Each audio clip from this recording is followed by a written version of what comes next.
Hallo. Nee. Hallo, Tanti. Hallo, je was er al vroeg bij, Nina. Hi, Gabby. Hello.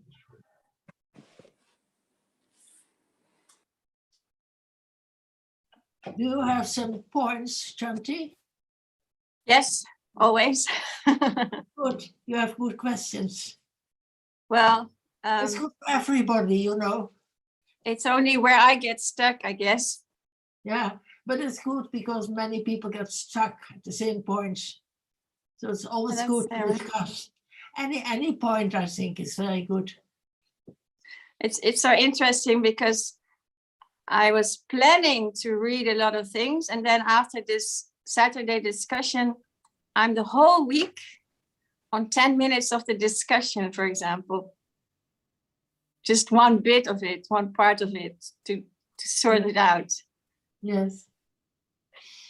Any particular part that you found interesting or you spent time on, Shanti? Well, for me, it was new, this sense to reminder, and I just took this, I shared it with Nina, this schedule to, like I said, have a little more picture of it, that this is only the sense door process, and I added all the universals to just get a little idea how much is happening.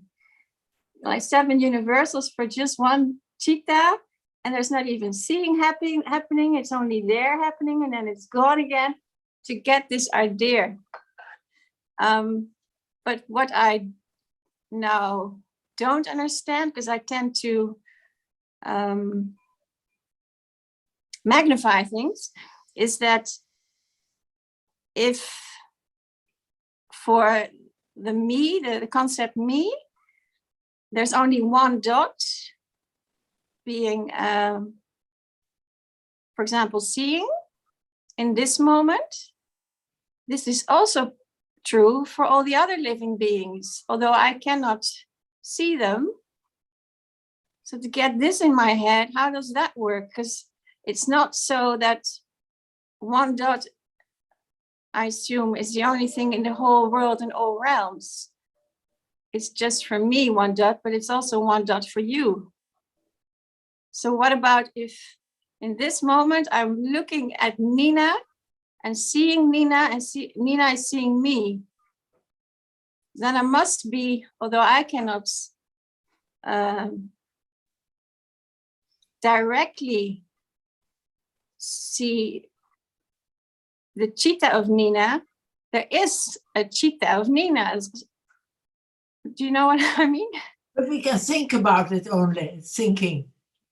Yes, but it can't be that there's only one dot.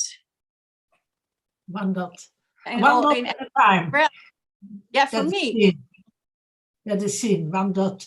I find that a good reminder, because many, many moments of seeing, and then many dots, and then the kind of shape and form, and then Ajahn explains about nimitta, because it's only a short moment.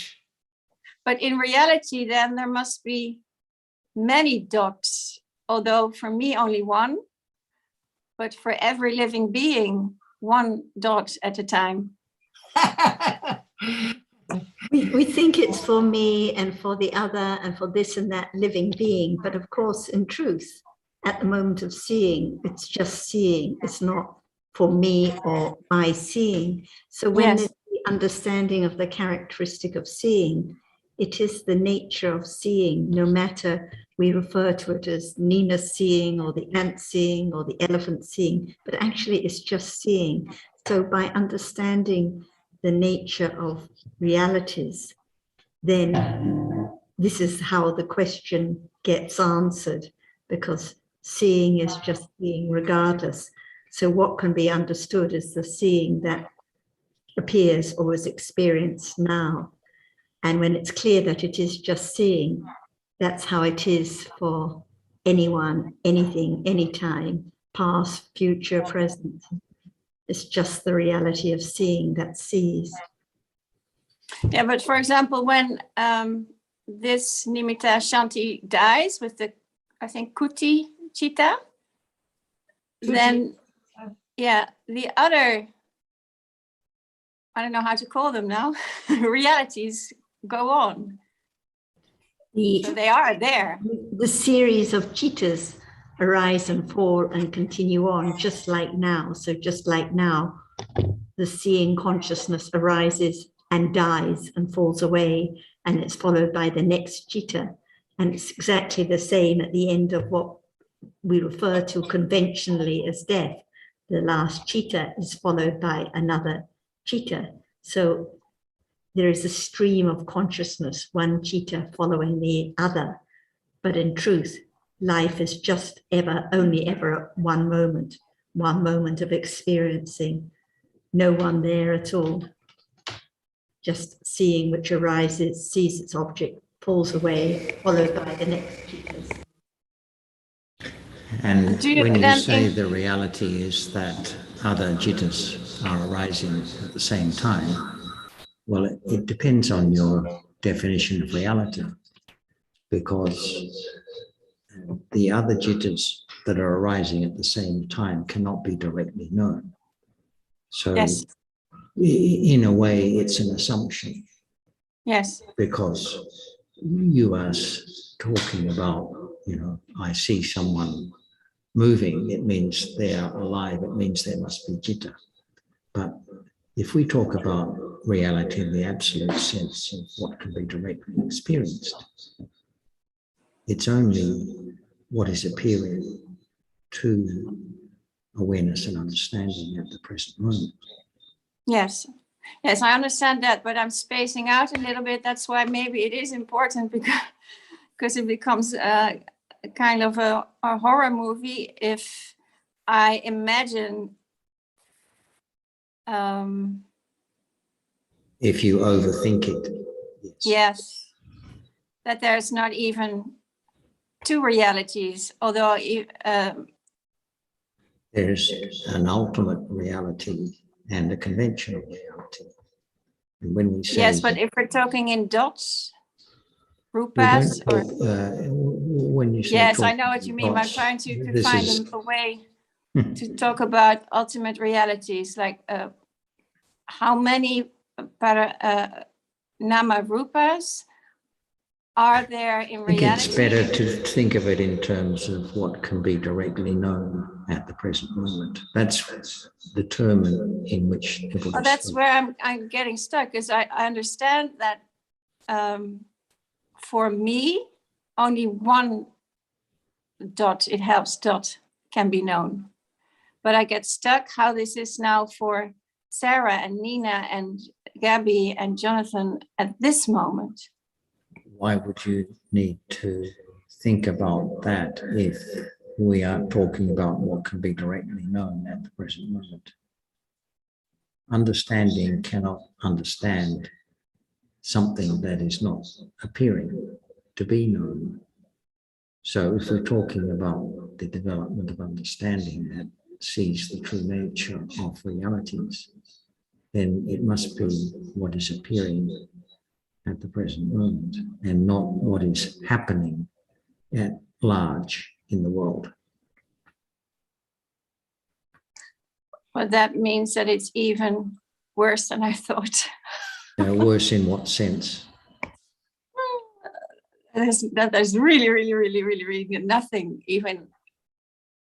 I'm sorry? I am worse imagining in what sense? So much more. That the nimitta is so much bigger. Well, there's a lot of imagining that goes on in daily life that we take for reality. So that's why we are learning about what is real in the absolute sense, as opposed to what we take to be real in the conventional sense. Yeah, it's scary. It's scary the atta because reacting.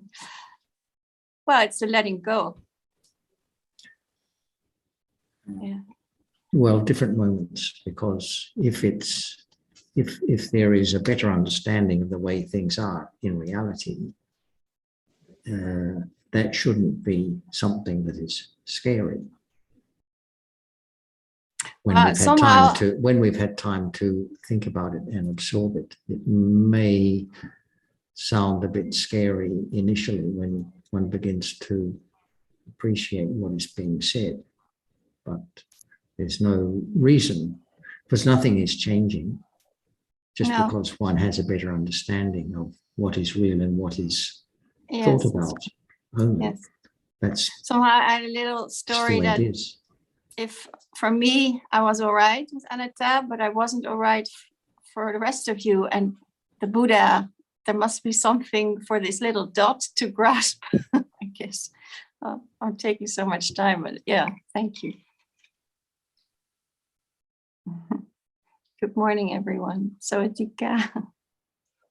Take all your time. It doesn't matter. No? Oh, good. No questions or when you have any questions. But there's so much thinking about the other person. But what appears to you now, it's on the present moment, and we don't worry about for this person or for that person. That is all thinking. Like now, at the moment of touching, hardness is experienced, not a computer, not a table, not a notebook, just that which is tangible at the moment. And when there is understanding that it's just that which is tangible that's experienced, there's no thinking about what's it like for Nina or anyone else, because it's just the world of the tangible object that is experienced at that moment. And this is what is meant to live alone with what appears, what is to be understood right now. So the thinking about, well, what about Nina? Is she experiencing tangible objects and so on? That's the world of thinking about concepts and ideas, different from the understanding of just what appears now. Yes, thank you. A very small other question. I read somewhere that Sujin said the 16 subtle rupas, but I have 18. So is this different from the concrete rupas, the subtle rupas? First of all, what are the 12 gross rupas, the rupas that are not subtle? I have the earth elements, the water, the fire, and the wind elements. And then the sensitivities, 5, eye, ear, nose, tongue, and body sensitivity. So that makes 9. And then color, sound, odor, and flavor. So how much is that? 12? 13. Right. So the one that is not included is the water element. So the 12, yes. the 12 gross rupas are the 5 sense spaces, as you mentioned, the 5 pasada rupas: eye sense, ear sense, nose, tongue sense, and body sense. And the 7 rupas that are experienced through the sense doors: visible object, sound, taste, odor, and 3 rupas experienced through the body sense: hardness, softness, the heat, temperature, and motion. So this is the 12 gross rupas, because those 7 rupas that appear through the sense doors are more apparent, but the water element can only be experienced through the mind door. So it's not a gross rupa, even though, as you were referring to, it arises in every group of rupas. So it's one of the 4 elements that arise in every group of rupas, conditioning the other rupas that arise together, but it's not one of the gross rupas. So these are the 12 rupas that are more apparent, and all the other rupas, all the other 16 rupas, are the subtle rupas, and they can only be experienced through the mind door, and they're not apparent now. They don't appear, like the water element, masculinity, femininity, heart base, and so on. They're subtle because they're not apparent, they're not obvious. So we get 12 from 28 minus 12. We get Minus 12. So the 12, other, Oh, 16 good, yeah. subtle rupas, yes, including Okay, the thank water you. element. Thank you. Okay.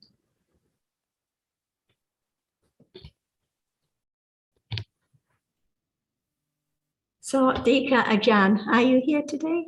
Here now?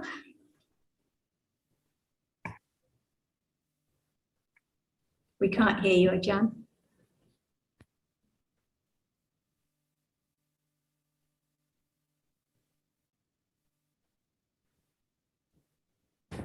And hello, everyone else.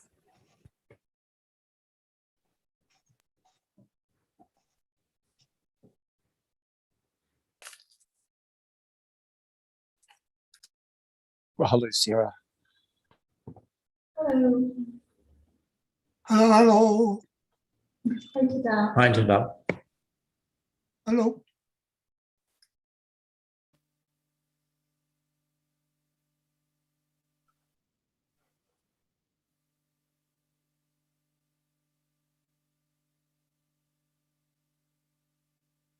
I'm not sure if Ajan is hearing us or not.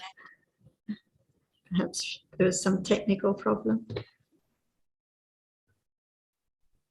Nina, is anything you'd like to bring up or Not now. introduce? Hi, Sarah. Sarah. Now, do you have something you'd like to bring up? Yeah. When you refer to nimitta, yeah, does it apply only to rupa, or nimitta means both rupa and nama? Any conditioned reality, no matter visible objects, seeing, sound, like how can seeing be known except by its way of its nimitta?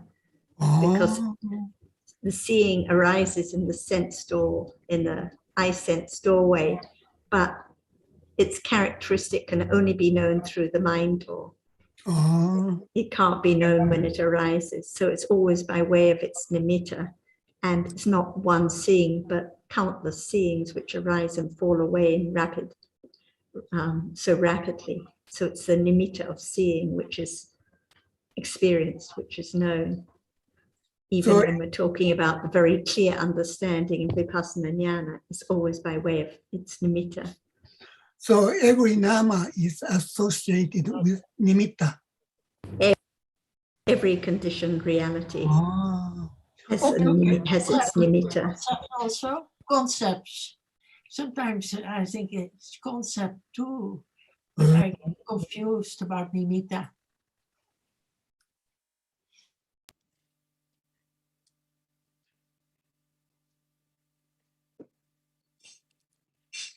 Sawadee. Can you hear me? Ajahn. We can hear you now, Ajahn. Sawadika. Sawadee. สวัสดีครับ สวัสดีครับ ท่านอาจารย์ Tadao was just bringing up the topic of nimitta, Ajahn. And before that, Chanti was asking about some different topics. And Tadao was we were just talking about the nimitta of different conditioned realities. And Nina just made a comment that it seems confusing because sometimes it's nimitta of concept. That's it. If there's nothing arising at all, can there be anything appearing? If nothing arises, can there be anything appearing right now? We can think about it. In order to understand what's meant by nimitta, we have to talk about the truth of this very moment. If nothing arises at all, can there be any nimitta? In order to understand what is meant by nimitta, nimitta of what? Of that which is now appearing. Why it is nimitta? Because it does not appear as it is. Because it arises and falls away in split seconds. How can that is now appearing as it is so very rapidly from one moment to another moment, different function. And even right now, as much as we can understand is the nimitta of that which experiences an object is different from nimitta of that which is there but cannot experience anything at all. Just learn to understand the difference between the two kinds of nimitta. The mitta of that which experiences, seeing sees many moments arising and falling away, unknown. So it is the nimitta of seeing. When we talk about that which experiences visible object which now appears, there must be the reality which experiences that, not only one single moment, so many moments now. So it covers up the truth that it's now just arises and falls away instantly, never to arise again.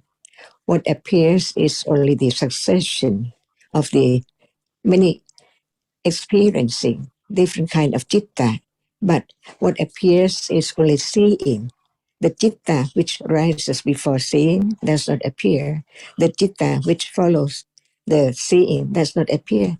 Many cittas, many different reality which experiences object by different function, different characteristic, unknown because they do not appear. What is now appearing is only nimitta of seeing, but not one single moment of seeing.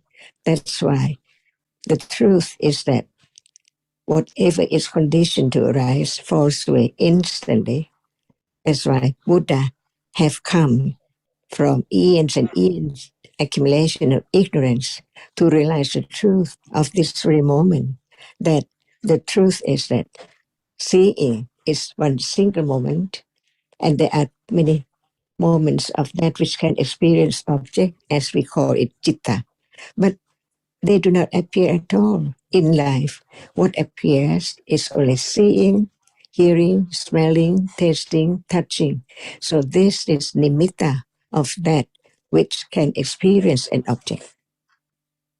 So we begin to understand what is meant nimitta. It's that which is not there, but the succession of the arising and falling away so rapidly. So what appears is seems like there is seeing all the time right now, but in truth, not a single moment of seeing at all. Only nimitta of the succession of seeing is now appearing as there is seeing, but actually there are many moments of seeing. This is the mitta of one characteristic of a reality which arises to experience visible objects. At any time, it is only the nimitta of that which arises to experience visible object. So we call it I see or seeing. The nimitta of Dhamma. But they are not, but there is not just one kind of the reality which experiences an object. There are so many kinds of that which experiences object. One single moment is different from any other moment in the past or in the future, only once in samsara. So now, no one at all, only the nimitta of seeing, which arises to see. What is seen, that's all. And what is seen? So many moments of the reality which arises and fall away as nimitta of that which is seen as something. Not one, only single dot of that which impinge on the eyebase. So actually, there's no one and no thing, because what is there is not there anymore. So very rapidly unknown, because right understanding is not enough to understand that seeing is not I see, but the truth is that it is real, it's a reality, it is conditioned to arise to see, that's all, to experience an object. So in life, no matter what life, no one at all. And the word no one, see, what does it mean? No one can imagine no one. What does it mean? Not anything appearing together. Only one reality appears. So it appears clear because the other reality does not arise and appear like now together with seeing or that which is seen. So one lives in the world of nimitta, not understanding the truth of a very, very subtle reality conditioned to arise and fall away secretly, unknowingly all the time. That's why Buddha has come to understand, to realize the truth of this moment as no one and no thing. Only the nimitta of rupa, nimitta of vedana, nimitta of sanya, nimitta of sankhara, nimitta of vijnana khanda, all appear as nimitta of one reality, like seeing now. It's the nimitta of seeing. And rupa, which is seen, is the nimitta of that, not just one dot, many, many dots. So it appears as that which is seen before it is taken for things, people. So in reality, do you see Kunina now? Or what is seen? Or is there Kunina? In truth, otherwise, there must be something or someone. But when we heard about there is no one and no thing, what does it mean? It's the absolute truth because it's not there anymore. What is seen is gone and the seeing is gone each moment. Nothing's left. So actually, can there be anyone or anything? What appears is only the nimitta of the succession of what arises and falls away. So very rapidly, that's all. Even right now, seeing now is not seeing a moment ago. That which is seen is not the one which is seen a moment ago. From moment to moment in samsara, in life, past, present, and future, exactly the same. In darkness, whatever is there arises and falls away is not known. So it's not in light, but in darkness of ignorance. Until the Tathagata has come to realize the truth. So each word of him is the true word about reality, never changed. We can prove what is there now. Even while there is seeing, there is thinking in between, and there can be hearing in between. But seeing doesn't appear as it has gone at moment of hearing and thinking because of the nimitta of seeing.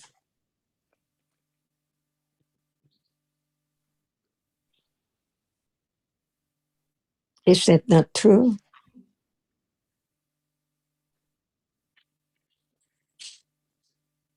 Constitution, I cannot see the difference between seeing and the nimitta of seeing. How do they differ from each other? Seeing is a moment of performing the function of seeing the Yeah. object clearly, while the other reality, cetasika, cannot, which arises with seeing, does not experience the object as clear as citta, as the seeing itself. That's why it is seeing. It's not the citta which arises before seeing. The citta which arises before seeing does not perform the function of seeing, but it does not appear. It's only nimitta of the experiencing. And when it is moment of seeing right now, the citta before seeing and after seeing arises and fall away in split second, the same as seeing, but they do not appear. See, so it's the nimitta of the reality which experiences the object, but no matter when and where, seeing arises just to see, never change its function. And the other citta arising before or after it never change its function too.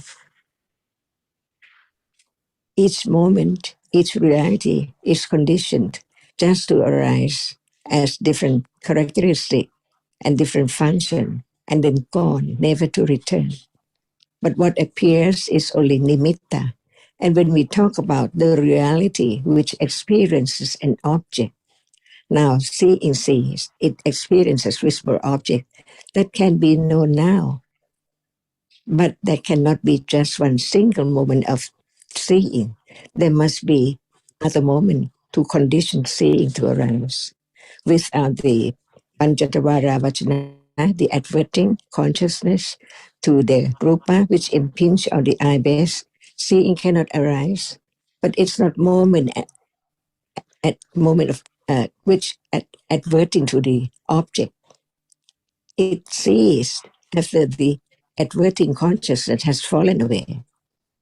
It conditioned the next moment to experience by seeing only one moment, and then the other moment does not see. It is conditioned to arise after seeing, but it experiences the same object as seeing, but it does not perform the function of seeing. It performs the function of receiving the object which is experienced by seeing, because the object which impinges on the eye base hasn't fallen away yet. So how can the other object be the object while that impinged on the eye base and hasn't fallen away? But the function, the reality which arises after seeing, does not appear at all. That's why the nimitta of the experiencing of visible object is now appearing. Only the nimitta of the reality which experiences an object, the same object. And there can be thinking by then. There can be the understanding that thinking is not moment of seeing. It thinks about other objects, see. But before it can arise, the process of seeing has to end up. Otherwise, there cannot be other moment of experiencing another object. And there must be bhavanga in between, life continuum. It's not the moment of death yet. So now nothing appears in a day, only seeing, hearing, smelling, tasting, touching, thinking. That's all. So these are many, many moments of process, experiencing different objects. So what appears is only the nimitta of that which arises and falls away, experience an object through different ways. Not only one single moment of citta or experiencing an object. So the point is that after hearing, the considering of what is heard and consider whether it's right or wrong, true or not. To be truthful to the truth, satya barami is needed. Otherwise, it's not truthful to the truth. So it goes astray by thinking and considering by one's own thought. But it cannot change the truth at all. Nothing can change the truth, no matter who knows or not.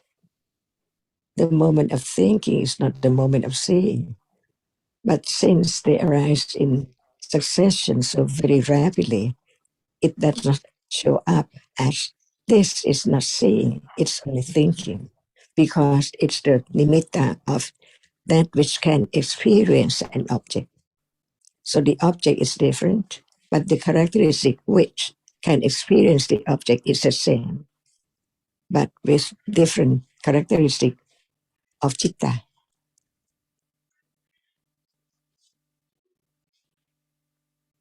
It experiences the object by way of seeing, it experiences the object by way of hearing, and so on in a day. That's all. So what are the nimittas of what are there in a day? I and thing all the time, right or wrong, true or not.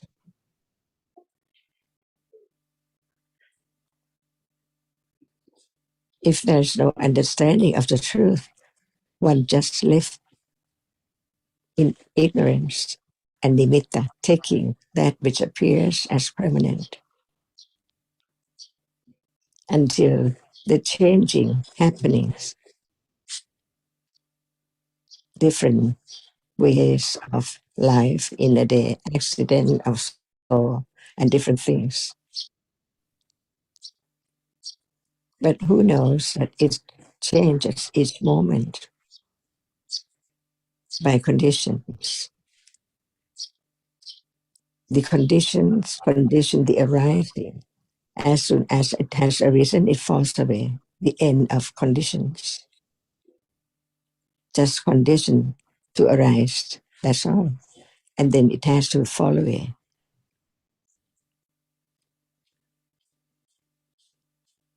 Yeah, thank you very much. Excuse me. Very Are- clear. Sorry, are we recording this? I'm not seeing a record. Without thinking, can it be something? Or it's just that which is seen to the baby, newly born baby? Sees but not know what is seen at all. Hearing, no understanding of the meaning of the sound, the voice which is heard. No, not enough condition yet. That's why very few moments of experiencing any object without understanding, one takes it for something permanent. So in order to let go wrong understanding and ignorance, it has to be the right understanding of what is there as it is. Otherwise, I and thing must be there as usual. But when there is the understanding of each different ones, each one cannot be taken for anything at all. Seeing is seeing, no matter who or when or where or what. Seeing is conditioned to arise. It needs the eye-based and the visible object and the other conditions. To condition moment of seeing has to arise and then fall away right now. And this is what is meant by the Tathagata, Buddha, the one who has come to realize the truth of what is there as it is, which is not known at all before. But after hearing the truth, it's time to understand whether it's true or not. Where am I? Is there I? Seeing, see, and then falls away instantly. And hearing just arises after hearing, sound, and then falls away instantly. So how can there be I or something? Only the succession of the reality so very rapidly is just like the magician playing trick to be seen something which is not as it is. Moment of seeing that is not what it is at all. It's only the shadow or the nimitta of that which arises and falls away.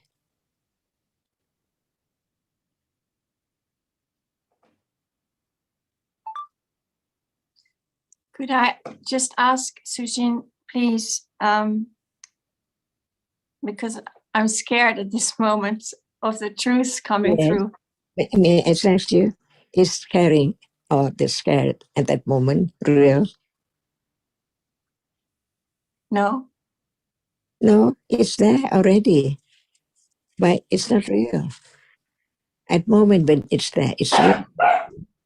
It's the characteristic which can experience an object.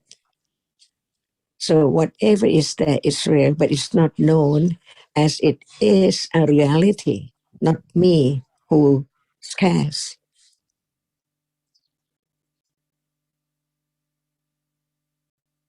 So even the moment of being scared or scaredness itself, it's a reality before The moment when it's there, it's not there at all. Hasn't arisen yet. So how can it be there? But when it's there, it's conditioned by conditions. Hearing that which is against the pleasant moment, having everything permanent, be pleasant all the time, when it's not like that. Life is so short, it can be ended even right now, after seeing, hearing, and so on. Is it scary? It's the truth, because as soon as it has fallen away, they're conditioned for the next being instantly. So moment of death is not known. It's just like moment of falling asleep. As anyone does not fear sleep, why fear death? Exactly the same. We came to this world unknowingly from where we are. What life, past life, what was that life? No me as this personality of this person at all. Different being. That's why there are two kinds of the meaning of oneself and the other. When we think of me, it's me or myself and the other. But what about the next being after death? Other person, not this one anymore. Conditioned by what is done in this life. Who knows what can condition both consciousness as different ones? Never be this personality or this person again, not at all. And in truth, not even right now. One moment of experiencing an object arises and falls away, no matter what kind of reality which experiences the object or not be able to experience the object. Whatever arises falls away.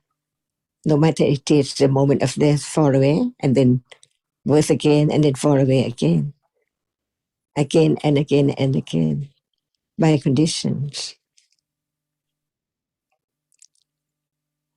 So That's if, okay, please. in this moment, like we are now 25 participants, still there's only one chitta experiencing one rupa, or one nama experiencing one rupa, not 24 chittas. What about no one at all? If nothing arises, right? Yes. But no matter what, no matter when, no matter where, whatever is conditioned to arise, like now, this moment, who conditioned it to arise? No one. Seeing must have conditions for its arising, the eye bears and the cetasikas and so on. Buddha taught about the condition for each reality to arise. Later, when we understand the truth that actually that which is there now, only one reality is different from the other. And what is there is conditioned to arise and then falls away instantly. So we are talking about the absolute truth of this very moment. To understand the truth, what we take as I must be that which experiences an object and that which does not experience the body. See, so if nothing arises at all, why we think about one moment of seeing here and the other moment of seeing that, no matter here or there, whatever arises is conditioned. No one can make it arise. No doubt, because no one.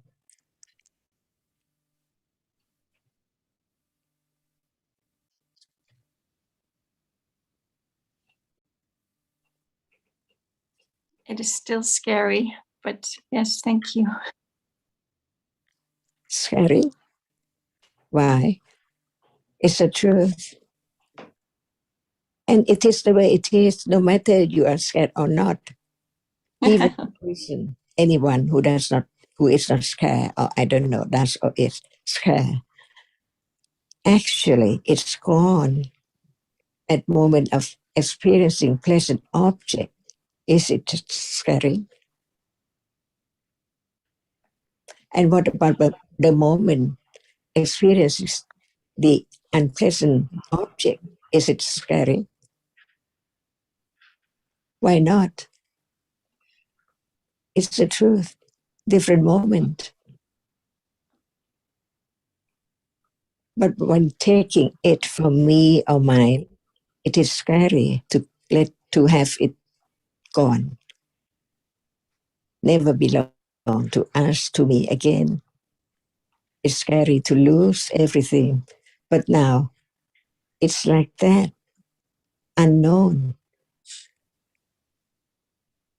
What is a moment ago seeing or hearing or thinking never return at all.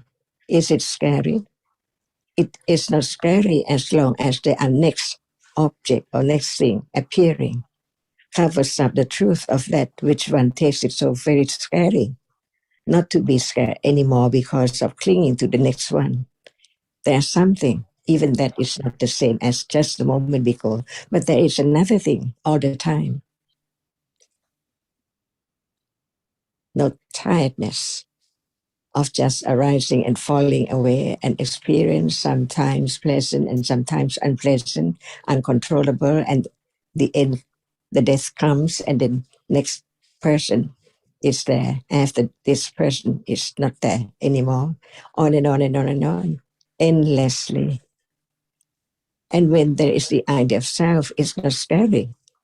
But when it's no me, not me, it should be object of understanding with pleasant feeling to understand the truth, which cannot be understood if there is no word of the enlightened one, who has come to enlighten the truth of what is there now, and taught the other to understand what is there in a moment in life, each life, every life, endlessly, never end when there's no understanding to end up the conditions for whatever arises now. It's quite far away from understanding, but it can be considering whether it is beneficial to understand the truth or just live blindness. It doesn't mean that as soon as one has come to understand the truth, or ignorance and attachment, it's gone. Impossible. It takes quite a long time to understand the deep meaning of the word of the Buddha. For example, there is nothing, only that which is the object of understanding.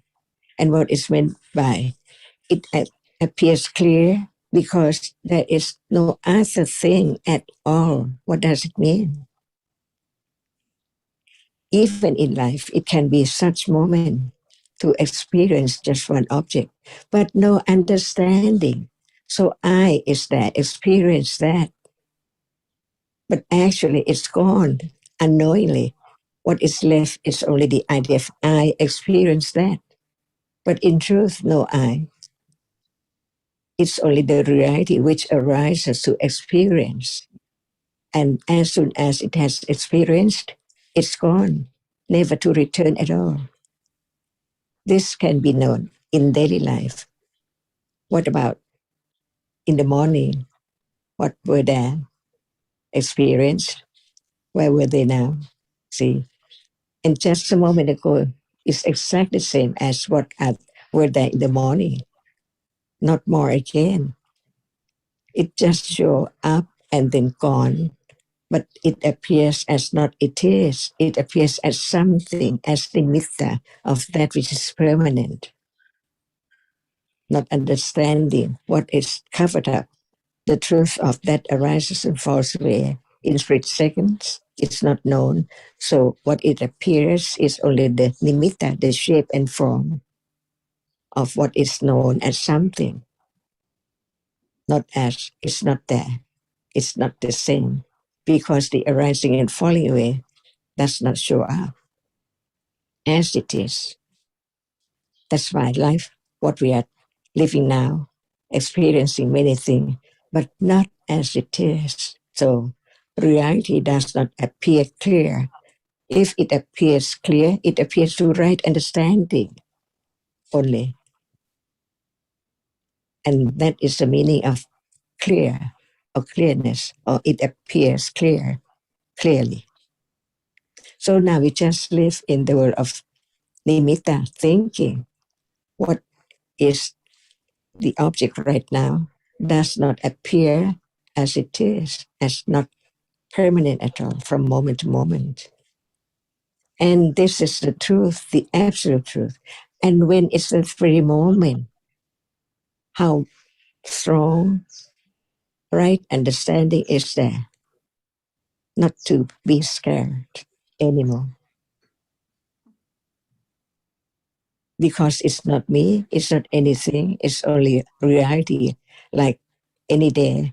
But when there's no right understanding, it cannot show up as it is. Ignorance, not understanding the truth of the succession of that which just arises and falls away, condition attachment instantly to that which appears. And as it is the reality which experiences an object, no one there, so it's me, it's I who sees, because it's there, experiences an object. And that object which is experienced is taken as something permanent belonging to me, but in truth, what is not there, appearing as object, arises and falls away, never to return. So, know me, it means that no body from head to toe, and no moment of experiencing with ignorance of that which appears as the object. And that is meant right understanding of the truth. What is the truth? That which is now appearing is so true, only in a moment. So in order to understand the truth of what is there, it has to be when it appears. Not just thinking about its truth, it's this and it's that, it's conditioned by this and that, but not understand the one which is there, experiences an object. As we are thinking about what can arise and experience anything must be conditioned to be just that particular reality. And we think about the word, but not about now. But the word shows what is there now to be understood. When it is not this moment, it cannot be understood. It is the object of thinking and considering. And the I there thinks, and the I there understand. Always I. Mhm. Yes, that the importance of distinguishing, of learning to distinguish nama rupa from concepts is coming clearer and clearer. And on one hand, so many realities that I didn't know of, like the sensor process with all these chitas and chitasikas and only one rupa moment, and all these realities that I didn't know. But there's also the realization that this nimitta, it's so huge, and it must be expanding incredibly. Is that because each moment there's more remembrance added to the nimitta? Is that right? To the concept? That's why we are now talking about what is there as it is, to be known of the truth. How much ignorance about everything in life, from life to life, years and years ago. That's why there is the understanding of the different characteristics of realities. Not even one or anyone can be taken for permanent or can be taken for I or thing at all. It's not there anymore. But there can be thinking from hearing and considering and taking that for something with pleasant feeling or unpleasant feeling, which condition the moment of thinking again of that object as it's so real, as it's still there. But when there is understanding, the understanding of it's not there, why cling to it? Why dislike it? See, so very ignorant to cling to that which is not there anymore. Past life is not belong to anyone in this life at all. So what is there now will be past life of the next life. It does not belong to anyone. But when there's no understanding, it is experienced with ignorance and attachment. So very, very quickly, after the moment of seeing and hearing, only 3 moments after seeing, it's there, taking it for I, not understanding the truth, vichasava, and pavasava, and tittasava, and kamasava, unknown, that it's there already. That's why the precious moment in life, no matter in what life, it's the moment of understanding the truth. And it can be developed more and more to directly experience the truth, because the truth is always there, arising and falling away all the time, instantly, very, very rapidly. So learn to understand each reality as it is in order to have more confidence of the truth. Seeing is only the moment a reality is conditioned to see, not to hear, not to think. The other moment is not seeing, because there are different conditions for the moment, that very moment, to hear, not to see. See? No one can do anything because actually there's no one. What we take for oneself, or people and things, Buddha taught about each one in details, about the characteristic, the function, the conditions, which condition it's arising. Each word is so true, because the Buddha, the Bodhisattva, has come to understand the truth.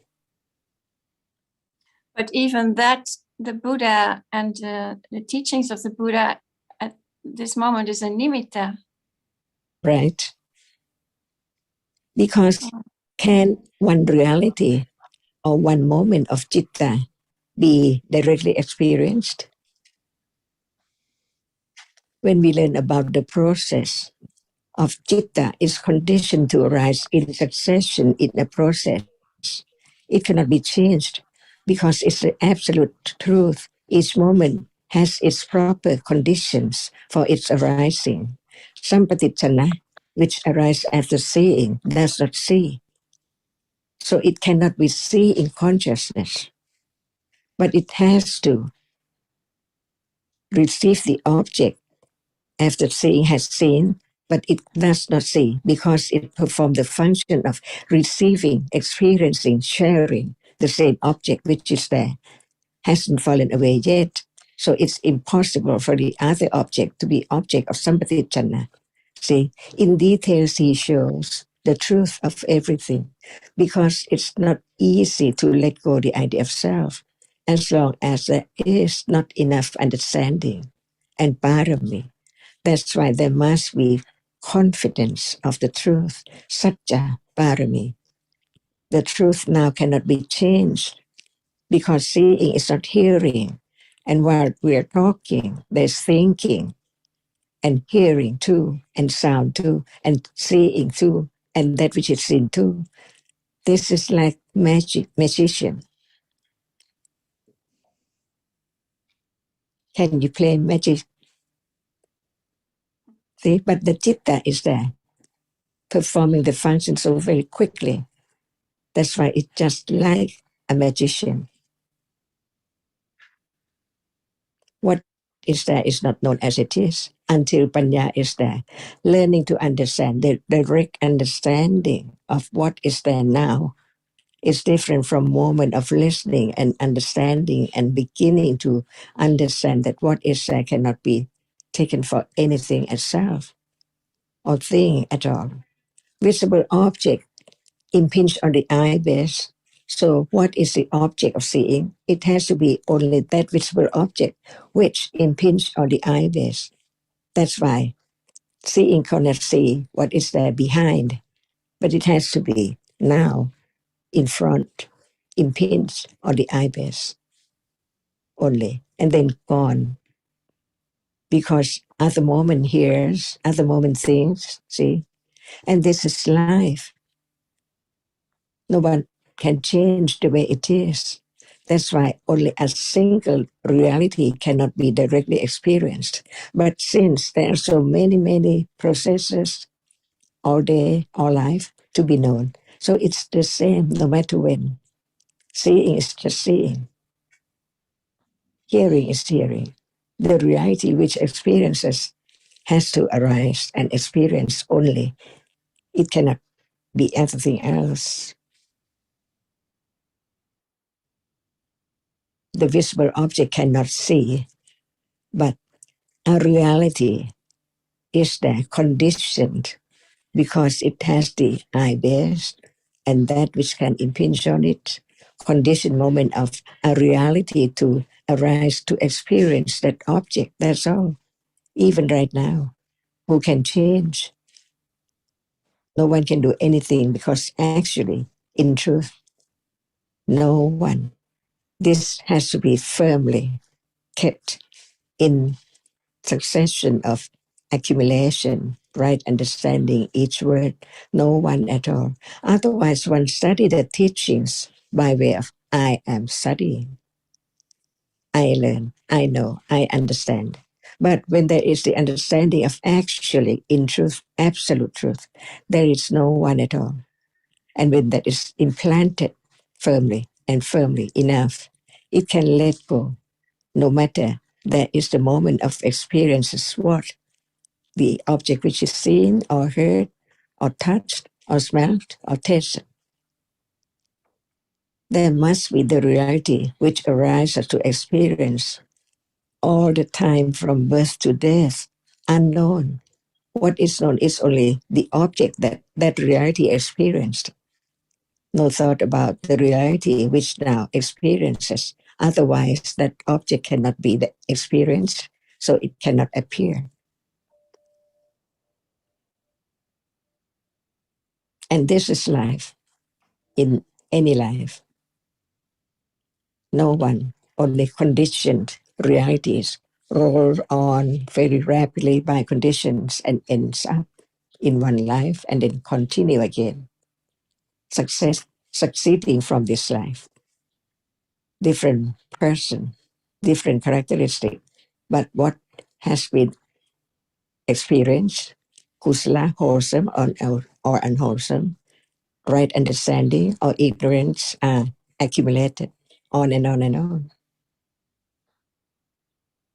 So now it's time to accumulate, to bhavana, to develop right understanding of what is there as it is. By conditions, it will keep on going, developing when there is understanding until it comes to realize the truth as what we heard right now as it is. And that is different from moment of understanding, from hearing and considering.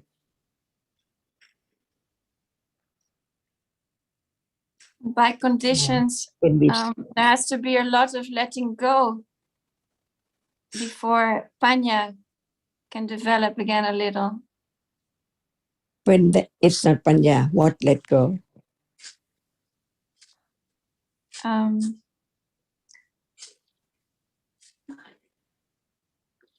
What let go? There's Ignorance. no I, but I mean more the conditioning of aloba. Can Appearing. lopa let go lopa? Lopa, you mean? Excuse me. Alopa is opposite of lopa. Yes, I mean that. But at moment of alopa, is there any understanding? of no one there. It's alopa. When we use the word alopa, how much understanding of alopa is there? Is still me or not me? I hope there is understanding when I use it at this moment. Truthfulness, satya barami is needed to be truthful to the truth right now of what is there. How much understanding. It's not I who can let go ignorance and attachment, because at No. the moment of taking it for I, it's attachment and ignorance already. Yes.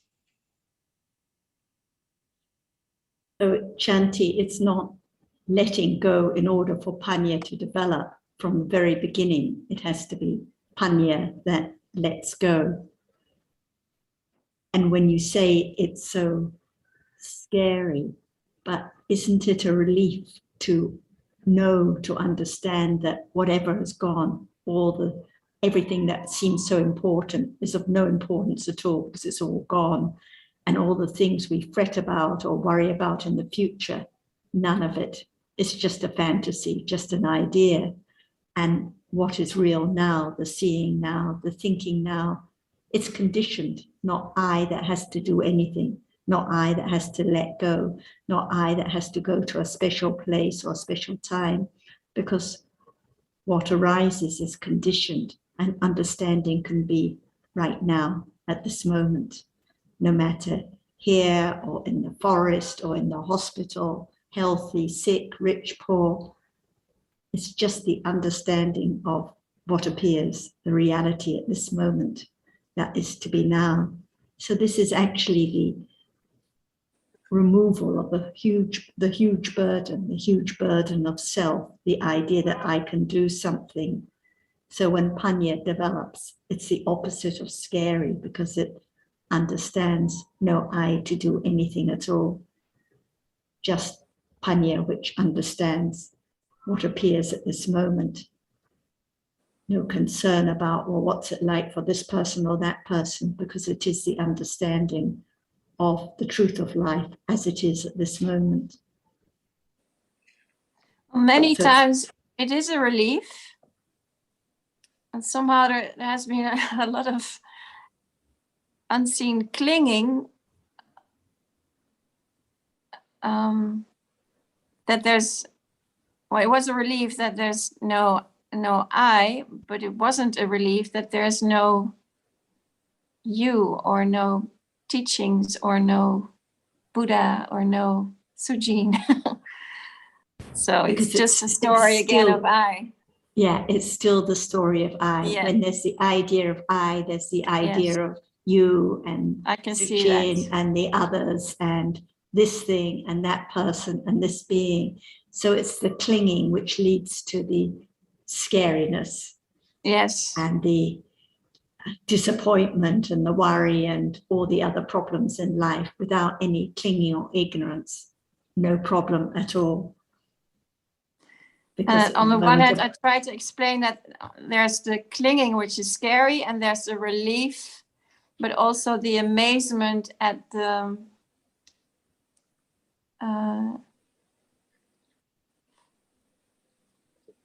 reality to be known yet, which is not understood yet. Right. And it is now. So when you talked before about the mountain of nimitta, but actually at this moment, life is just at this moment. And there's only ever the experiencing of one object now, the reality, the nimitta of what is real, or the thinking about it, the idea, the impression about what is experienced just for a moment and then gone. So it's the idea that it's just this overwhelming mountain of nimitta that's experienced. It's just another idea, because it's just what is experienced now for a moment. The impression of what is seen, the impression of what is heard, the idea that's thought about, and then gone, never to return again. So whatever arises in life is just for a moment. The thinking is just for a moment. The thinking is real, but the idea, the impression, the mountain is just an idea for an instant. And as soon as the thinking falls away, then no more of that idea all the ideas of yesterday completely gone, the idea of a moment ago completely gone, just a moment of thinking and then gone. So this is a big relief, just this moment.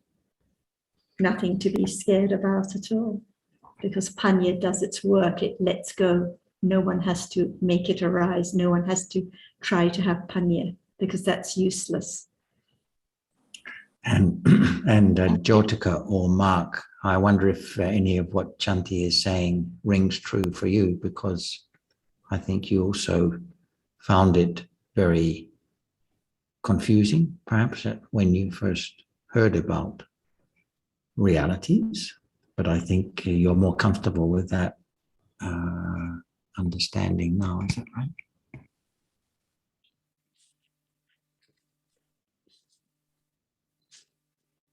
Yes,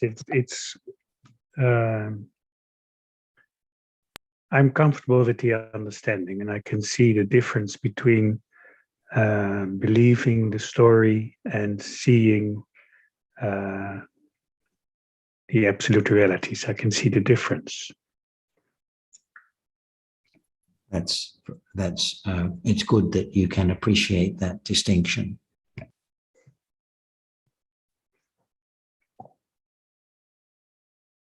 Jyotika? Yeah, you remember how difficult it was for me to listen and to discover that the I everywhere is creeping in. Everywhere is the I do not expect, and it is there. So, and then seeing it slowly, that's still going on. But Yes. not as confusing now as in the beginning, right? Not as confusing. No, not as confusing. Not as confusing.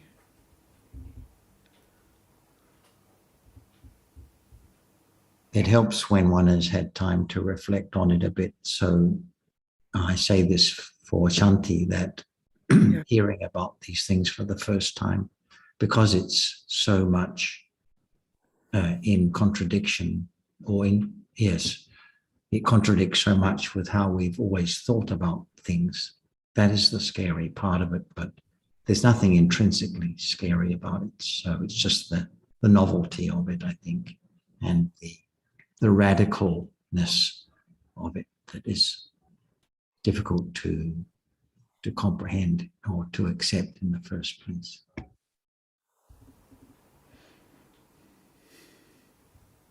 What's still for me difficult to understand is I can see that there's no way I can stay alive when I do not think in concepts. So it's what is confusing is I need more than understanding of it seems I need more than understanding of realities to be able to live my life. So the connection between the conventional reality and the absolute reality is still not so clear. Yes, it remains the fact that if there is no thinking in conceptual terms, it would be impossible to live life. Right. But in terms of understanding the true nature of life in samsara, it is realities that are to be the object of that understanding, not concepts. But that doesn't mean that there is the idea of overcoming concepts, because concepts are intrinsic to life in samsara. There's nothing wrong with conceptual thinking. What is to be overcome is the attachment and the ignorance and the wrong view that accompanies conceptual thinking. Yes. I understand that. But what is hard to see is it seems that the concepts are important, and at the same time they seem a delusion as well, because it's not a real thing. So how can something which is an illusion or a delusion be of importance? So that's hard to understand. When you say important, I think you mean necessary for Yes. living. Yes. And if there was just the experiencing of visible object and sound, but no thinking, then there couldn't be the idea of distance and time and space and so forth. Right. And obviously, in order to live, these things need to to come to mind. There needs to be a concept of there's this distance to that object, and today and yesterday and tomorrow, and all these aspects of living. It's time to eat, time to sleep, and so forth. Yes, maybe it's the difference between illusion and delusion. If one can see a concept as an illusion, I suppose that's right view. And if you think a concept, if you think a concept is a delusion, so without right understanding of the concept, then it's wrong view. Well, let's take the case of the fully enlightened being who has no attachment or no ignorance. Right. He or she still conceptualizes. Yes, I understand. And it's neither delusion nor illusion, because he or she knows that it's only thinking a conceptual idea about, and not an absolute reality. We have to think of the meaning of reality here, as we did with Chanti earlier on. Because you see, if the fact that everyone who looks at the screen knows that this person is Mark and that person is Jyotika and that person is Tadao, it can't be an illusion to be able to recognize one thing from another, because we all recognize similarly that which is which person. If it was an illusion, then we wouldn't have the same idea about it. Or if it was a delusion, we wouldn't have the same idea about it, because people would be deluded differently according to their accumulated tendencies. So the Arahat knows which is a table and which is a chair. And it's not an illusion on his or her part, because there's no ignorance or wrong view anymore. No, but Arahat knows it's a concept. So it knows the difference between the concept and the reality. And the Arahat also knows that he or she can't walk through the table because there's solidity there, just like we do. We know if there's a table between us and the door, we have to walk around the table. And the Arahat knows that too. Yes, I suppose the thing which is confusing is that I seem to not be able to use a chair whilst seeing it as a concept. I feel I have to take it for a real thing to be able to use it. That's for the Arahat? That's the problem for me. Right. Well, for me. I suppose that clinging to thinking was something like that. Well, it's questionable whether there is necessarily wrong view in thinking that that's a chair, I can sit on it, because the reality is there must be solidity there. So it doesn't, to me, necessarily involve wrong view. The concepts, the panyati, are used to convey a meaning. They're just used to convey a meaning, and they're used either with wrong view or not with wrong view. But if it seems that one's life is different, that every time one uses table, there's something wrong, then it's not the understanding of the reality that appears, because life carries on as normal. One lives naturally, one does one's housework, one uses a computer, but without any misunderstanding, just understanding that life exists of different realities and rising and falling away. But we use these terms like computer or table or Nina to convey the meaning about different realities. So life goes on as normal. It makes no difference whether one's sitting in the chair or standing or what language one uses. Actually, there are just different realities arising and falling away. In truth, no chair, no table, no person at all. Yes, I do. I do understand what you're saying, but still, if I'm not in my mind aware of the absolute realities, I live in a world of concepts, and it feels like that's the real.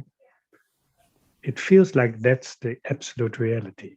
Right, and that is until we heard the Buddha's teachings, everyone just lived in the world of concepts all the time without any idea, even for an instant, that it's a fantasy world, it's not the real world of the truth of different realities. It really seemed that people and things are seen. Now there's a glimmer of understanding that actually it's only visible object that's seen. So most of the time, just like when we're asleep, it's the same when we're awake. One is living in a dream world, a fantasy world of nimittas and concepts, ideas about shapes and forms and people and things. But the understanding can begin to develop and begin to arise in between the different fantasies, that what is seen is just that which is visible, and the thinking about an idea or something or someone is just the thinking about an idea about reality, usually with ignorance and attachment.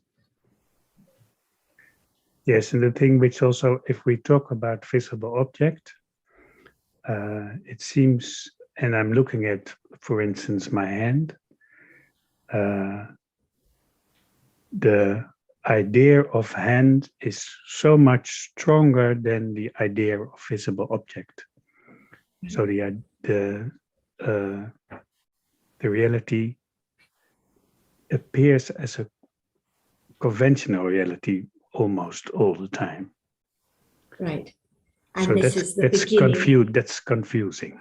But that's also the beginning of understanding how much ignorance there is, how little understanding. But without visible object being seen, there couldn't be any idea of the impression of hand or my body or myself. So it's the beginning of understanding when one begins to appreciate that actually one's living in this world of concepts that are taken for being real, but actually are not real. And it's a relief to begin to understand the truth. Yes, it is. And still, the mind comes back to thinking there are two realities. There's a conventional reality and an absolute reality. And how can they be there at the same time. That's the unsolvable puzzle in my mind. And the And I truth is suppose that it's just be patient. I suppose it's just being patient and right.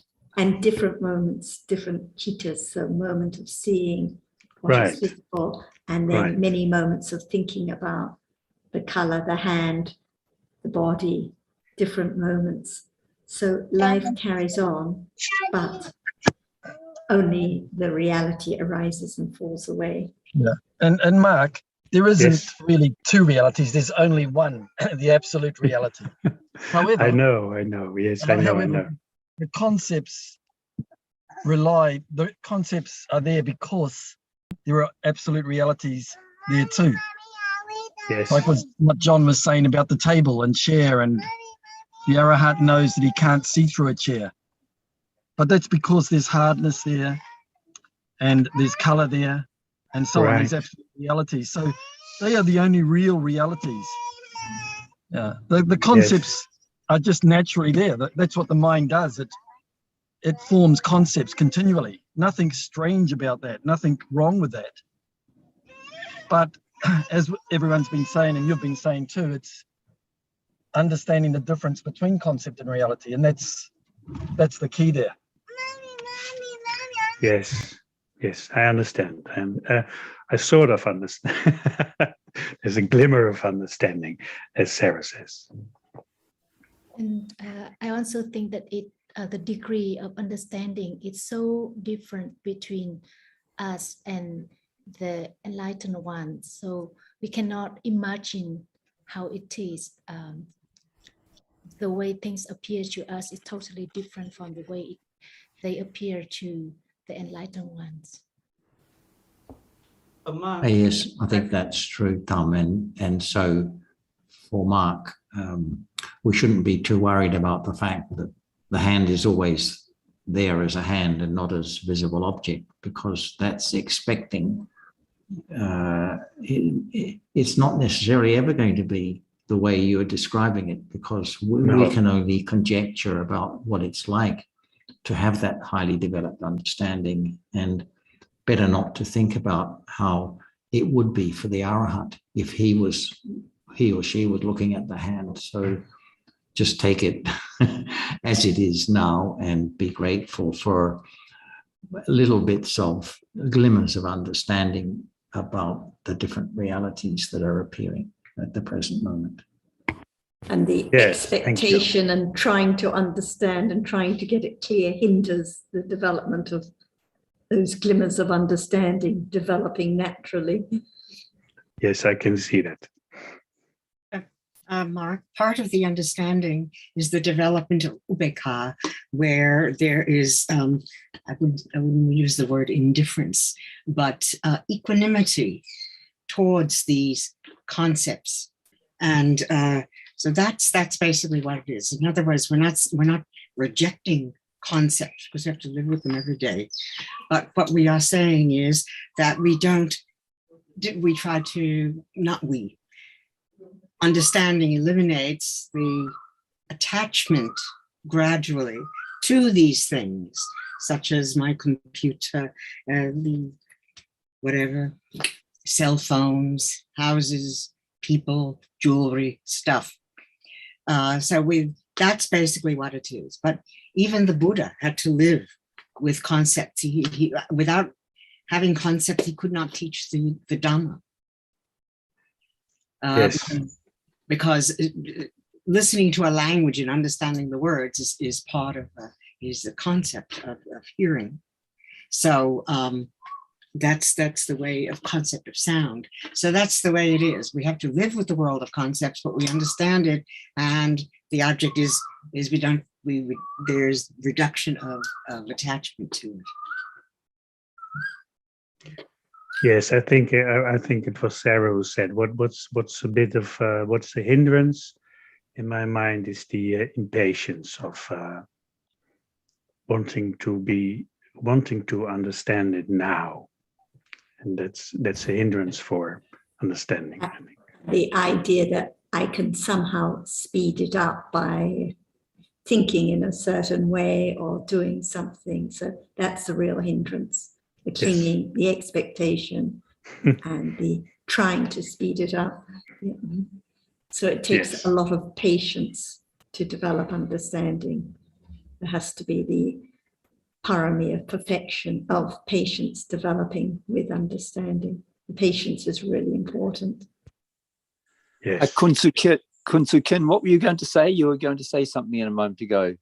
Well, I'm not sure now, since Mark has just admitted that it's his impatience, and it's all about wanting to see the reality, and as of now, it's just all the time concepts. But initially, what I thought was, Mark, it sounded as if you were saying that for some reason, there must be two kinds of reality, conventional and ultimate reality, and how they can be the two together. Was this? I thought this was your. Yes. Yes. So I wanted to come in from a different angle, starting with saying that the way things are the way things are. Whether the Buddha taught it or not, it's just the way things are. So before the Buddha, they're seeing whether the Buddha is here to teach, was here to teach or not. They're seeing, there's hearing, there's smelling, there's tasting, there's thinking, there's touching, there's thinking, and there's visible object, sound, there's hardness, there's kindness, there's anger, there's attachment. All realities existed as it is. So there's always thinking. After seeing, there's thinking. After hearing, there's thinking. So thinking thinks about concepts. So it's like, that's life. That's the way things are. And I go on to say that if there were no thinking about concepts, there wouldn't be any action. There wouldn't be kusala karma. There wouldn't be akusala karma. I mean, without concept, would there be lying, stealing, or would there be kindness, compassion, giving? No, there is thinking. It's just the way things are. So before the Buddha taught, before he was enlightened and before he taught, there were realities. There was kusala and there were akusala. So that's just the way things are. And him knowing what, I mean, didn't change anything except that he taught us what the reality is. So of all the realities, apart from seeing, hearing, smelling, tasting, the five senses, there's also thinking. So things go on the way they are. So you will think, and as John and Sarah kept reminding you, that Arahatas also think.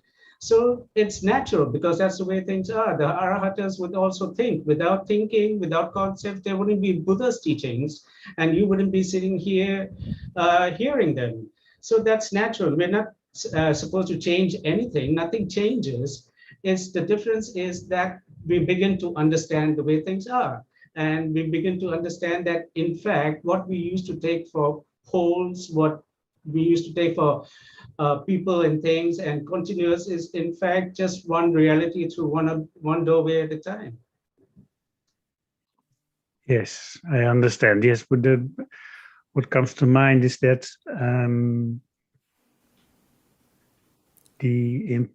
maybe the importance of seeing that that there's a lot of thinking. If I forget there's thinking, I can see a hand. If I know that the hand is thinking, it sort of clarifies it a bit. So the conventional world is mind-made, is made by thought. Right, right. So there's always, in reality, there's only one reality at a time. When there's seeing, there's no thinking. When there's thinking, there's no seeing. So it depends what is the object of understanding at that time. Yes, thank you very much.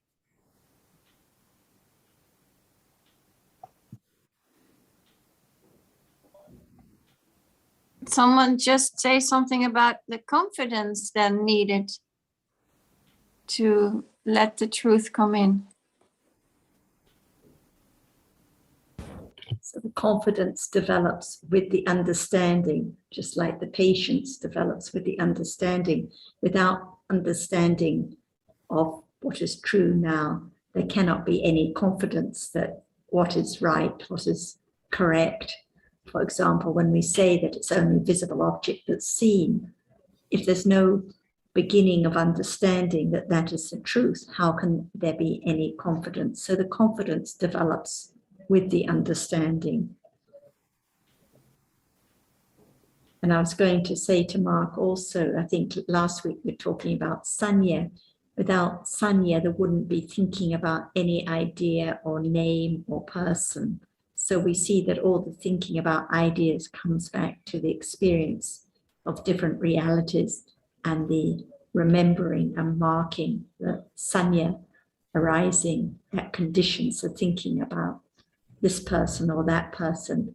Like, why does Chanti suddenly ask about confidence? Because sanya has remembered that the confidence plays an important role, and there's confidence at each moment of kusala, each moment of understanding. So the confidence develops with understanding. Sanya marks and remembers what is true and what is correct, so that understanding can understand, awareness can be aware, and the confidence can develop with them. And Shanti, in the teachings, there are 4 factors for enlightenment, and the first one is what's called Sapurisa Sangsewa, so it's association with the wise. This is part of what development of confidence is about. So Dhamma Savanam. Then number 2 is you have to hear the good Dhamma. So you've met the teacher, the wise person, and you have to hear the hearing of the Dhamma.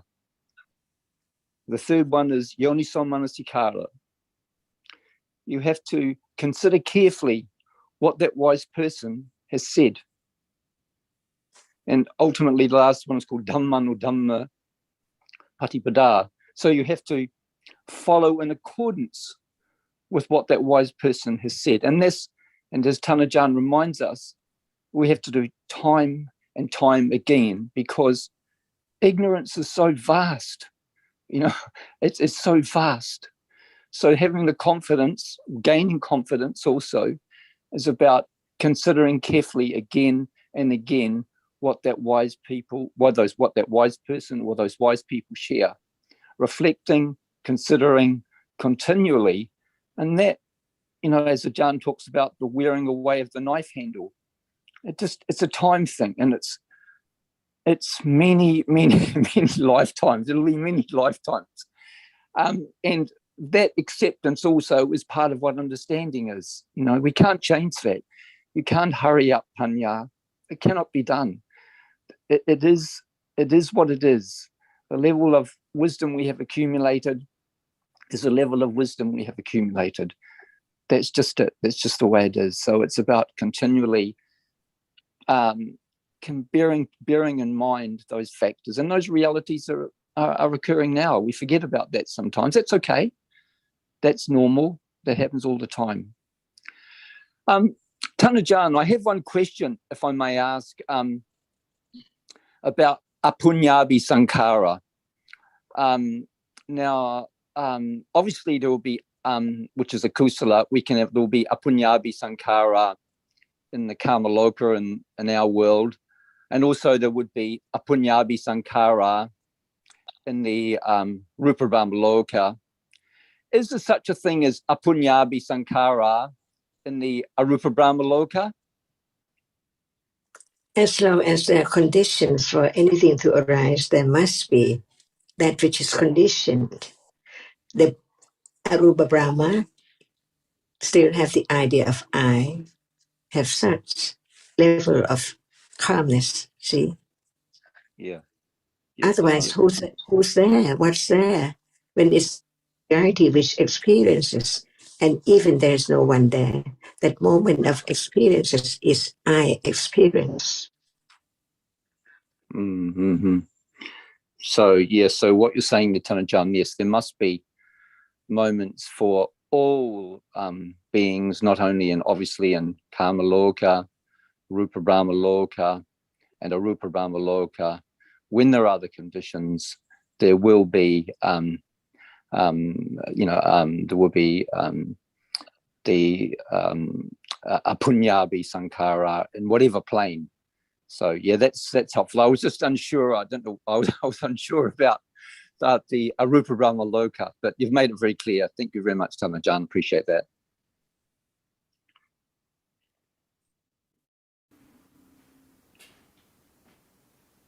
The truth cannot be changed at all. It's the absolute truth, no matter where and what. Yeah, I always appreciate when you say that, Tanajan. You know, the truth is the truth. That's just the way it is. That's always so very helpful. There's no other way. It cannot be changed into something else than what appears.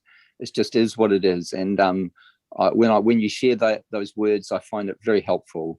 Truth cannot be changed. And the absolute truth among all is there is no I, no me, not me at all. When this is implanted very, very firmly, it's firm confidence of Satya Parami. Truth, to be truthful to the truth. Even seeing now is not me, thinking now is not me. And when there's more and more confidence, it conditioned moment of directly understanding what is there as it is. As we use the I appreciate. experiencing Yeah, I hardness, appreciate that too. nature, but no understanding, because never heard the truth about no me, no I, and no thing. And that is just a characteristic of a reality which is conditioned just to arise to be such. Only that, never change at all. And what about the experiencing hardness? It's not known. It's not be object of interest at all in a day. That's why Buddha taught about without the reality which can experience an object, nothing can appear at all. But at the moment when what is now appearing, there must be that reality, not me, but it's conditioned to be the moment of seeing or hearing or thinking and then gone. The confidence of the truth is the confidence of no I and no me. Otherwise, it does not lead to understanding each one as it is. To have confidence of visible object cannot be anything. It can be a person. It cannot be Kun Nina or Kun Sukin or anyone at all. It's only that which is seen. Without such firm confidence, how can it appear as it is? To right understanding at that very moment as it is, as just that which is seen. So the understanding of the truth of no self, no one, and no me has to be very. Otherwise, it cannot lead to a moment of directly understand the object which is there as it is by condition. So at that very moment, there must be the understanding of the difference between sati at the moment of listening or giving things away or sila. That is not the direct understanding of a reality which is there. At moment of giving, no understanding of whatever is there. But when there is more confidence of actually there is no one and nothing, from hearing again about each different one to understand as it is, and not anyone at all, can condition firmer and firmer confidence of the truth of no one. This is the most important, because the path will lead to experience directly what is there as no thing and no one. And who can imagine nothing is there together with that reality? Otherwise, it cannot be clear, experienced at all. And clear means that without other object together, just one reality. That's why when we learn about Patipatti or Satipatthana, the object of direct awareness must be the characteristic of a reality to be known as it is, which is not self or anything at all. And this is the highest truth, Ariya Satta, no one at all. Otherwise, the idea of self cannot be eradicated. Absolutely, never to arise again. That's why even the moment of scary moment, it's not me. No matter what it's there, it's not me. But when there is the idea of trying to do something to get rid of it or not having it to be there, it's wrong because there's no understanding of no one and no thing. That reality appears clear as it is, but without understanding, how can it be known as no one and no thing? The point is not just experience it, but the understanding of that which appears clear as no one and no thing. It's right understanding of the truth. Never change. So Satya Barami, Atitana Barami, with Viriya Barami and Kanti Barami. It's just like now, but it doesn't show up. Panya is not enough to let go the other object which is there together with one object which is the object of right awareness.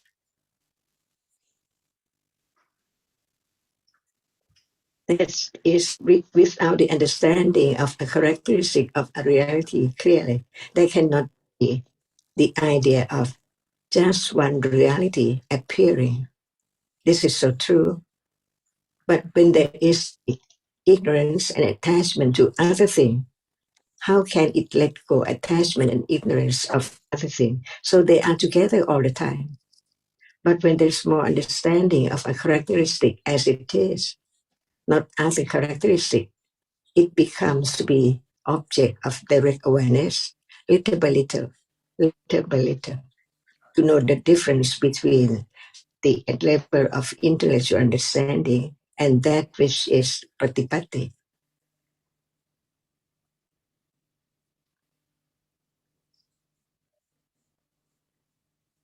So what is the truth of the moment of scary moment? No one see. But when there's not enough understanding of no one and no thing, there is the idea of me or mine.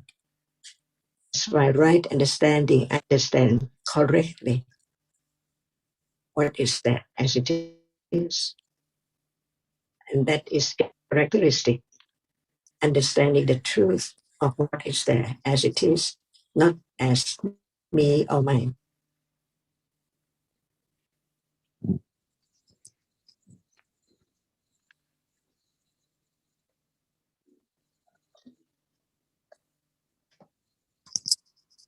And Chanti, I was just thinking then, listening to Ajahn, that we're very fortunate to be able to hear the Dhamma and consider it carefully. And I'm reminded once when Ananda said to the Buddha that having good friends was half the holy life.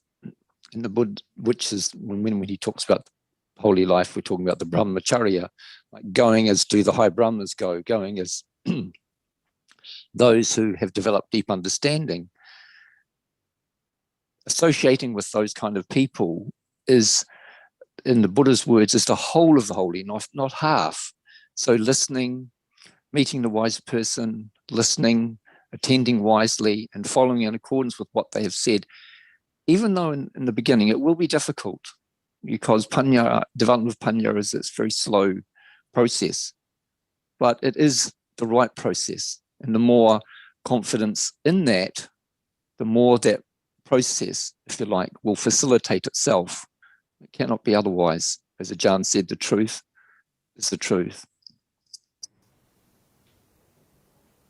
Just realizing the same thing. Thank you very much. It's so fortunate, and cannot believe to be part of all these friends and Sujin being here. I'm so grateful very much all the time. Yes. And in truth, it's not I that meets a wise person, or I who considers, or I who develops understanding. Yes. no I at all at any point. Just different dhammas arising and falling away. So it's panya that understands the value, and it's confidence that develops with it, not my confidence, not my understanding, not my good meeting. Just different dhammas.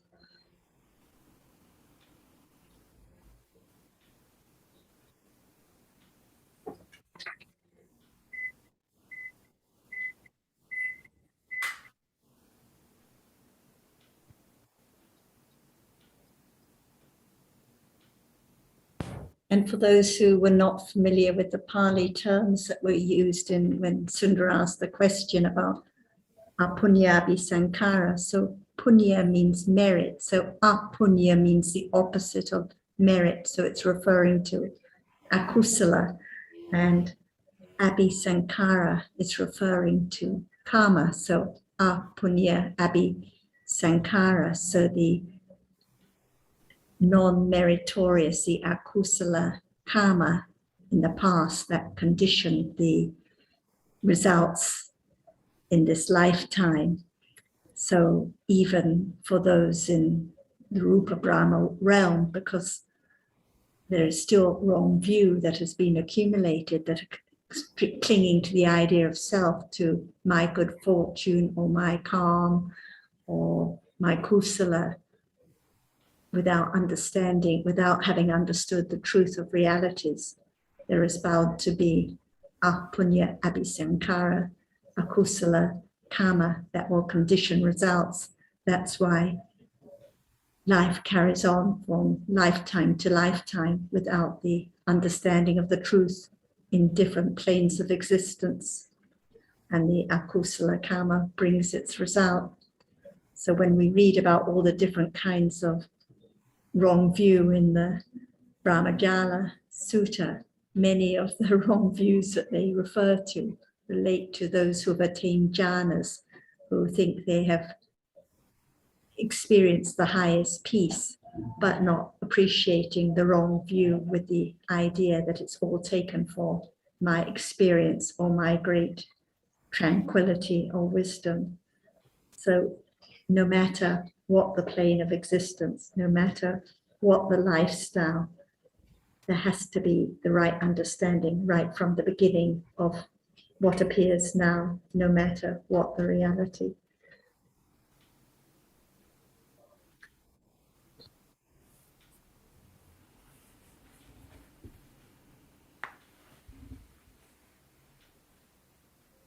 Does anyone else have anything they would like to bring up before the session finishes? Sarah, the two words used today, we have the word Buddha and the word Tathagata. What's the difference between these two words, or do they mean the same?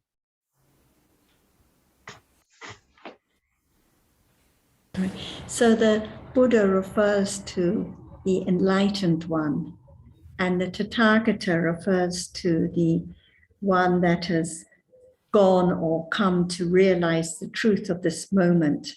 So gone to the realization of the truth of what is correct, what is the reality now.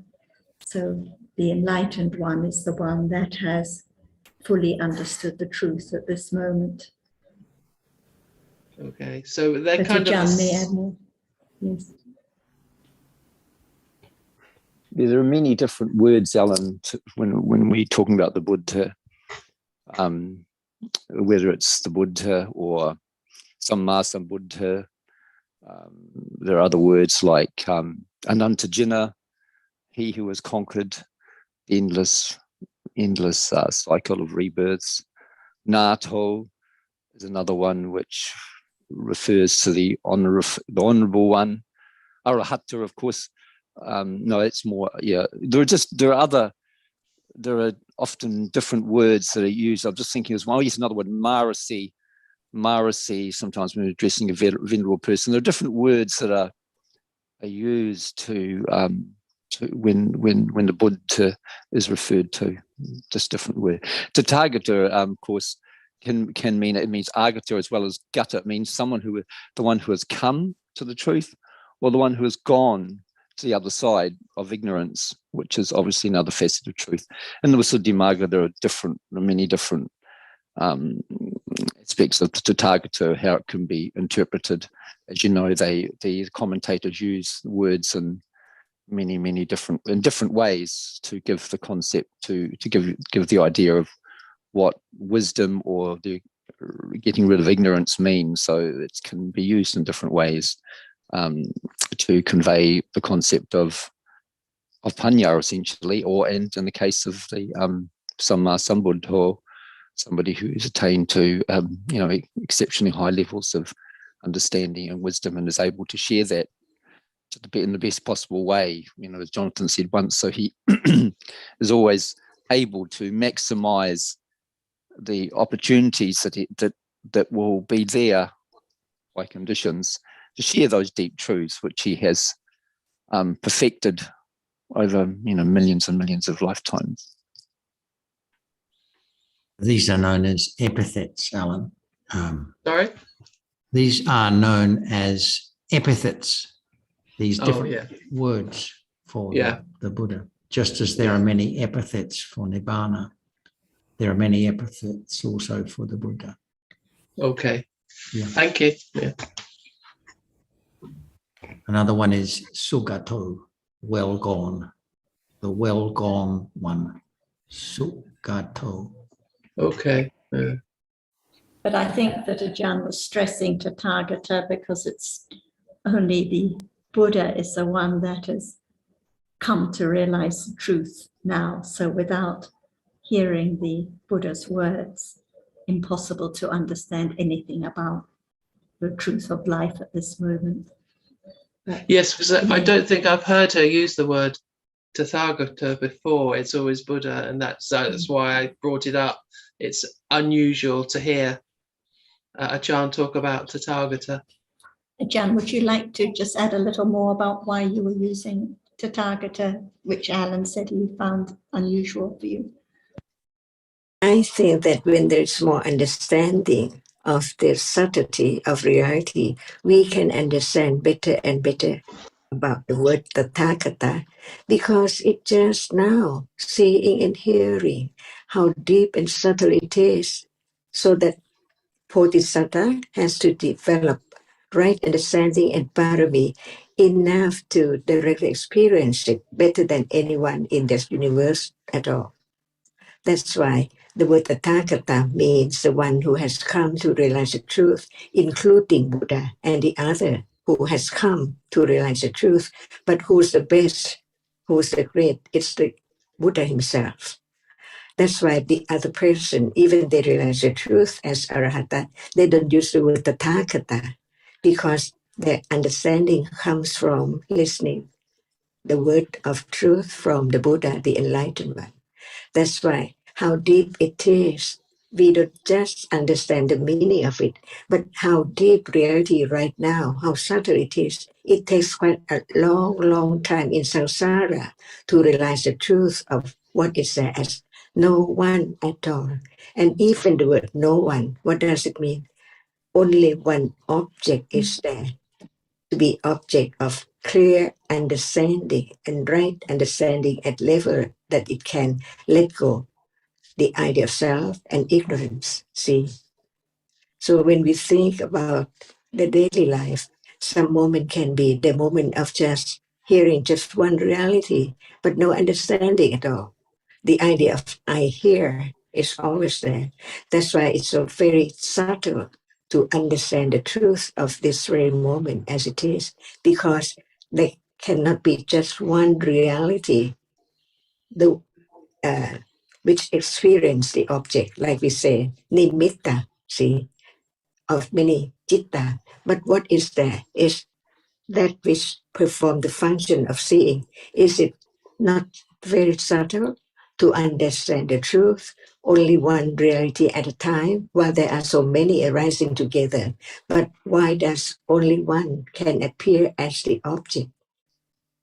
One citta cannot experience two objects. Why is that?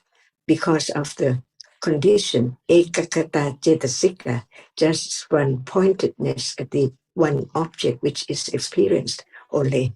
There are so many things, and what is meant by nothing is there. The whole world is lost. Otherwise, it's still me and my friend and things, trees and so on. But it's no thing at all. No thing. That which appears cannot be taken for I or anyone at all, because its characteristic appears as it is so clear. The reality which experiences an object at moment when it is known as its object very clearly, there cannot be any kind of rupa or any kind of other nama. See, only the chief of that which experiences no shape, no form, and no thing. Otherwise, there must be a little bit of I there, lurk to any moment, at any moment when the right understanding is not strong enough, not keen enough. That's why the truth is so very deeply. That's why when we heard the word Tathagata, how subtle it is of what is there now to be directly known as it is, as no one and nothing, and no world. Because what is the world is that which arises and falls away, no matter what. But there are conditions for many things to arise so rapidly, but only one can be object of experience. And only one means there's nothing together at all as object. Otherwise, that object does not appear clear. That's why before there can be the eradication of the idea of self, right understanding has to develop so keen and so firm confidence of the truth of no one and nothing. At moment of being scared, not me, it's a reality. At moment of attachment, it's not me, only a reality is there, shows itself as no one, but the I is there at moment of experiencing it, Vijnana Khanda, Sanya Khanda, Vedana Khanda, and what is there? So many things are known. That's why learn to understand each word of truth that Buddha had enlightened. Otherwise, there must be the idea of self somewhere, for sure, because no understanding of that object as it is. It can be only intellectual understanding, but that is not enough, because the I understand, not the moment when there's no I at all. Otherwise, there wouldn't be the moment of realization of the truth as Arya Satya. No one at all. Even that word, no one, means no thing, no other reality together. Otherwise, it's not clear enough to begin to let go the idea of self from that which appears. But what about other things? It's still there. That's why it has to be daily life. And when we heard about the word anattanes, it just suddenly popped up, even right now. But no panya to see the moment when it pops up, because clinging ignorance is there of that which appears from moment to moment as something. That's why listening carefully to the truth and have firm confidence of the truth of no I and no thing and no self. At moment of hearing about the truth, understanding it is the understanding of the truth of it cannot be taken for anything permanent, no I and no one at all, no thing at all. Before that which appears as thing can be known as only a characteristic, directly experienced as only one, to appear clearly, to be known as it's not self, because it's hard, because it's sweet, because of whatever is there only when it appears, see. But the idea of something is there all the time in the refrigerator or here and there, but actually it's not there at all, arising and falling away until the truth open up, pop up, to be known as anatta, more confidence of the meaning of what is meant by that. No control, no one and nothing at all. Otherwise, there must be condition for samsara to roll on non-stop. Because not understanding what conditions what. Only when conditions are not there anymore, nothing can arise. But it's not up. It's just understanding the truth, little by little, more and more, to be firmly confident of no one and no self. Even at this moment of hearing, when it's of no one and no self, it can be a moment of being aware of object naturally and understanding little by little by conditions. This is the only way to let go the idea of self, of things permanently.